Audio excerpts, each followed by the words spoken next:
On a désormais le maillot domicile ainsi qu'extérieur des Lions de l'Atlas du Maroc avec lesquels ils vont participer à la Coupe du Monde en novembre et décembre prochain. Donc, bienvenue à vous dans cette vidéo où l'on va parler des maillots du Maroc pour la prochaine Coupe du Monde. Et avant de commencer, n'hésitez surtout pas à vous abonner pour ne rater aucune des prochaines vidéos. Que ce soit en rapport avec le Maroc, il y aura des débriefs sur les matchs du Maroc contre le Chili et le Paraguay avec le nouveau sélectionneur Walid Regragui. Donc pour ne rien rater et surtout pour atteindre l'objectif des 20 000 abonnés sur cette chaîne YouTube le plus vite possible, je compte sur vous. N'hésitez surtout pas à vous abonner. C'est parti pour la vidéo. Et on commence tout d'abord avec le maillot domicile du Maroc. Un maillot qui incarne pour Puma simplicité mais rétro, côté ancien. C'est ce que Puma a essayé de faire avec sa gamme de maillots pour la Coupe du Monde 2022 et c'est complètement réussi parce que ce maillot-là, il n'est pas sans rappeler le maillot de 1998 du Maroc. J'ai eu un petit sourire parce que ça m'a rappelé à la CAN 98 le retourné acrobatique de Mustafa Hadji contre l'Égypte. Pas grave, on gagne la CAN à la fin, mais ce petit retourné, climatisation, il fait un peu mal, mais pas grave, on a gagné la CAN. Donc honnêtement, le maillot, je le trouve vraiment pas mal. J'adore les cols en V et un col en V. Tu retrouves les couleurs du pays, que ce soit le vert ainsi que le rouge.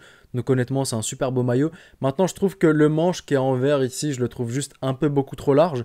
C'est là où je pourrais chipoter un peu. Mais si tu pars de la base que Puma voulait faire un maillot rétro qui te ramène à l'ancienne, qui te ramène en 1998, le modèle est complètement réussi et je lui donne une note de 8 sur 10. S'agissant maintenant du maillot extérieur, c'est là que la gamme Puma fait bien plus polémique et a fait vraiment parler énormément sur les réseaux sociaux, notamment Twitter.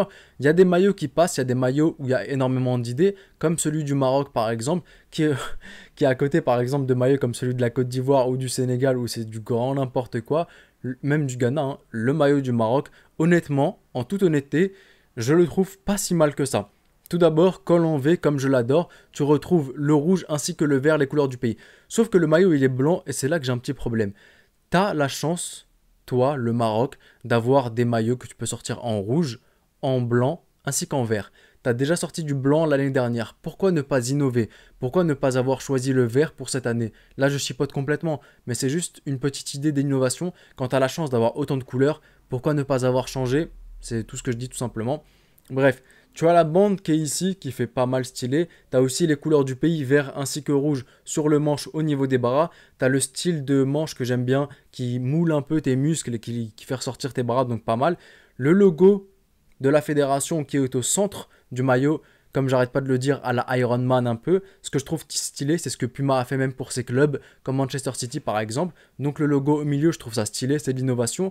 Ensuite, il y a un truc que j'aime pas mal du tout dans ce maillot-là. C'est les motifs qui ne sont pas sans rappeler l'architecture marocaine. C'est des motifs que tu peux voir sur les murs, sur le carrelage, sur la céramique, un peu partout. Et je trouve ça plutôt beau.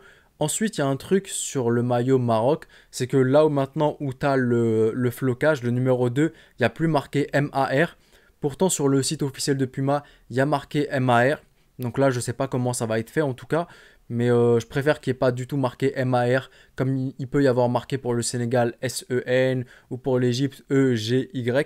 Bref, je trouve que vraiment il y a de l'idée dans ce maillot-là. Il y a pas mal d'idées, il y a pas mal de belles choses. Mais je sais pas, parfois mon œil me dit que je le trouve pas esthétique. Parfois quand je reviens le voir, je me dis franchement il est pas mal ce maillot-là. Donc je lui mettrais un 6 sur 10. Je sais qu'il plaît pas à beaucoup de monde. Mais honnêtement je trouve qu'il y a de l'innovation. Je trouve qu'il y a de l'idée dans ce maillot-là. Je trouve qu'il y a des choses qui se rapportent au pays, aux couleurs du pays. Et le col en V, pour ceux qui me suivent, savent à quel point je l'aime. Donc c'est pour ça que le maillot, je le trouve plutôt potable et passable par rapport, franchement, quand je le compare à celui du Sénégal, de la Côte d'Ivoire ou du Ghana, je trouve que le Maroc s'en sort plutôt bien. Et c'est peut-être pour ça, c'est peut-être parce que je compare que je me dis que le Maroc s'en sort plutôt pas mal et que je donne au final une note de 6 sur 10. Et on arrive maintenant à la fin de la vidéo. Dites-moi vous ce que vous en avez pensé de ce maillot-là dans l'espace commentaire. Dites-moi si vous deviez acheter qu'un seul maillot, vous prendriez le maillot domicile ou bien le maillot extérieur. Ou bien vous êtes un peu comme moi, même si le maillot est moche, vous prenez les deux puisque vous êtes amoureux des maillots, vous collectionnez, vous aimez énormément votre pays. Bref, je me ferai un plaisir d'avoir vos notes dans l'espace commentaire, d'avoir votre avis sur les deux maillots du Maroc. C'était le petit Pharaon, merci d'avoir regardé la vidéo, prenez soin de vous et de vos proches et je vous dis... Arrivederci.